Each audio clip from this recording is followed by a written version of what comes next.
Now let's go and solve another system of equations using row operations. And again, the first thing we want to do is write this as an augmented matrix, just writing the numbers in the order we see them because the original equations already are in standard form. And we'd like to get a 1 up here in the top left corner where the 3 is. Unfortunately, we can't interchange rows this time, so we're going to have to multiply through by the reciprocal of that coefficient, 1/3. So 1/3 row 1 will become the new row 1. And I know we don't like to have fractions, but occasionally we have to have them, and it just happens to work that way. So 1/3 of row 1 gives us a 1, -2/3, and 4/3. And this second equation will stay exactly as it is.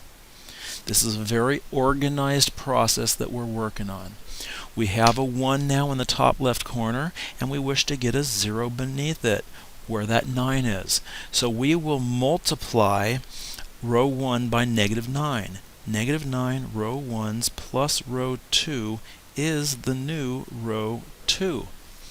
Okay, notice how row 2 is changing but row 1 isn't, so row 1 is just going to get rewritten 1, -2/3, 4/3, and -9 times each value is going to create this new second row. -9 times 1 is -9, plus that 9 is 0, but we already knew that. -9 times 2/3 will be a +6, plus the 4 we see there is 10. -9 times 4/3 will be negative because the signs are opposite, and the 9 will cancel with a 3, so we're going to have -12 plus this -3 making -15. Okay, well the fractions disappeared, so we're pretty good with it. Glad about that. Now we look at what we've got, and we want a 1 where this 10 is. So I'm going to multiply through by 1/10 in that row 2 to get a new row 2. And notice these fractions are staying here in this first row. There's no way I'm able to eliminate them yet. So multiplying through by 1/10, I'm going to have 0, 1, and -3/2. And then all we need to do now is get a 0 where this -2/3 is.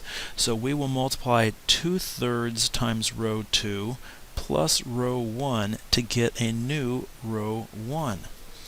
Okay, notice row 1 is changing, but row 2 is going to stay 0, 1, -3/2. And we know by design that the second row, or the first row, is going to begin with the 1 and the 0. So all we really have to do is go and multiply by 2/3. 2/3 times -3/2. Ooh, those are reciprocals, so they are going to cancel out. We will have -1 plus 4/3, which is -3/3 plus 4/3, giving us 1/3. And so our solution to this system is going to be 1/3, comma, -3/2, and you can check that by substituting that coordinate point into both of the given equations.